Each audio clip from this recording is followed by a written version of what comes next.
Fest का दिन।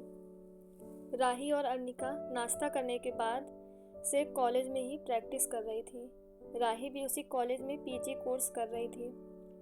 राही और अर्निका दोनों ही पढ़ाई पूरी करने के बाद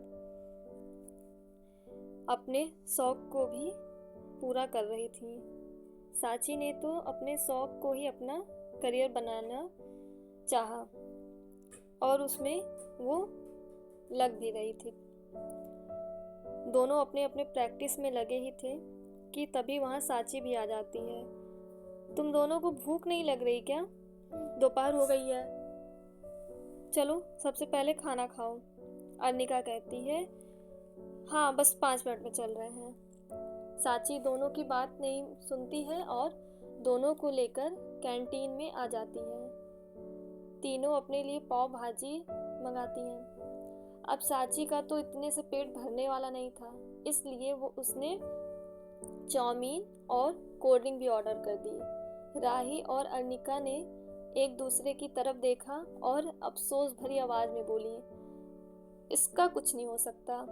वहां से उसे उठ के जाने लगी। दोनों को जाता हुआ देखकर साची पीछे से आवाज देते हुए कहती है, अरे रुको, कहाँ जा रहे हो मुझे अकेला छोड़कर? धोखेबाज है सबके सब। फिर मुंह बनाकर अपनी कोल्ड ड्रिंक पीने लगती है। शाम का वक्त। स्टेज घाट के पास बनाया गया था, इस वजह से आसपास के लोगों की भी भीड़ थी। तीनों के घर से भी सभी लोग आ गए थे। कार्यक्रम शुरू हो चुका था। पहला प्रोग्राम में गंगा आरती को दिखाया गया। ऐसे ही एक के बाद एक प्रस्तुतियां होती रहीं। तभी एंकर राही का नाम लेकर उसे स्टेज पर बुलाती है। कलरफुल लाइट्स ऑन हो जाती है। राही ने proper red and blue colour की कत्था ड्रेस पहनी थी। बालों की चोटी बनाकर आगे कर ली थी। गाना बजता है और राही भी गाने की धुन से ताल मिलाते हुए बेखबर होकर कथक कर रही थी। वहीं अभिषेक तो बस उसे देखे ही जा रहा था। साथ ही कोई और भी था जो उसे देख रहा था। वो नैना जी थी। अर्निका के बहुत कहने पर वो यहाँ आई थी। वो राही को देखती हैं, फिर अभी को और कुछ सोचते हुए मुस्कुरा देती हैं। राही का डांस खत्म होता है, फिर लाइट्स ऑफ हो जाती है और अर्निका को बुलाते हैं। लाइट्स ऑन होती है। सफ़ेद कलर के अनारकली सूट, खुले बाल और हल्के मेकअप में वो इतनी प्यारी लग रही थी कि सिवाय जो कि फ़ोन में किसी से ज़रूरी बात कर रहा था, उसकी नज़र जैसे उस पर पड़ी वो पलक झपकाना ही भूल गया। रश्मि जी तो पहले से अर्निका को सिवाय के लिए चुन लिया थी। आज उसे ऐसे देखकर उनकी मुस्कान और भी गहरी हो गई। उन्होंने उसकी एक पिक ली। वहीं अर्निका मुस्कुराती हुई गाना गा रही थी। मीरा जी ने अपनी बेटी को गाते हुए सुना तो वो भाव विभोर हो गई। गौरव जी ने देखा तो उनके हाथ पर अपना हाथ रख दिए। जो सपना मीरा ने देखा था, आज उनकी बेटी उसे पूरा कर रही थी। वहीं अत्थर और साची साथ बैठे थे। साची जब से उसके बगल में बैठी थी तब से या तो खाए जा रही थी या उससे कुछ न कुछ बोले जा रही थी। बहुत देर से ऐसे ही चल रहा था। कभी कभी तो अत्थर जवाब दे दिया करता था गुस्से से, पर दबी आवाज में साची को डांटते हुए कहता है, थोड़ी देर के लिए चुप नहीं हो सकती हो क्या? कब से सुन रहा हूँ तुम्हारी बड़बड़। तुम्हारा मुंह दर्द नहीं करता है क्या? साची उसे घूरते हुए कहती है, खुद तो गूंगे बन के बैठे हो और मुझे डांट रहे हो। अगर मेरे जैसे लड़की से शादी हो जाएगी ना, तब समझ में आएगा। मैं और तुम्हारी जैसी लड़की से शादी करूँगा। इससे अच्छा है कि मैं सन्यासी बन जाऊँ। तो साची हंसते हुए कहती है, सूट भी करेगा, वैसे लगते भी हो। देखो ना कितनी बड़ी बड़ी दाढ़ी है और वैसे शांत भी रहते हो तुम ना। जैसे ही अथर्व उसे कुछ बोलने वाला होता है, तालियों की आवाज़ आती है। फिर वो स्टेज की तरफ देखता है तो अर्निका का गाना खत्म हो चुका था। इतना देखते ही अथर्व घूरते हुए साची को देखता है तो वो बड़े आराम से कहती है, रिकॉर्डिंग में देख लेना। फिर वहाँ से भाग जाती है। प्रोग्राम ख़त्म होता है। प्राइज़ डिस्ट्रीब्यूट किया जाता है। राही और अर्निका दोनों को ही प्राइज़ और सर्टिफिकेट मिला। दोनों ने खुशी से एक दूसरे को गले लगा लिया। सभी बाहर ही खाना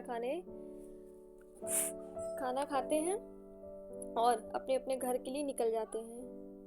अग्रवाल सदन। सभी अंदर आ जाते हैं और सोफे में जाकर बैठ जाते हैं।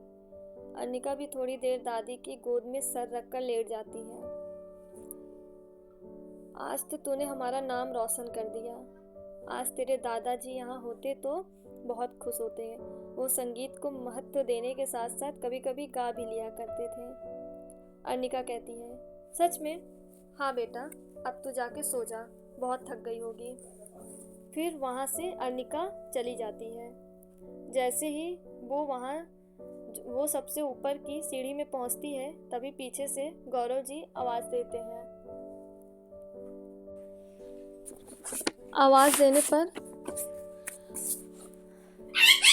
देते हैं, बेटा अर्निका अपना प्राइज़ तो ले जाओ। अर्निका मुड़ते हुए कहती है, हाँ पापा, हम तो भूल ही गए थे।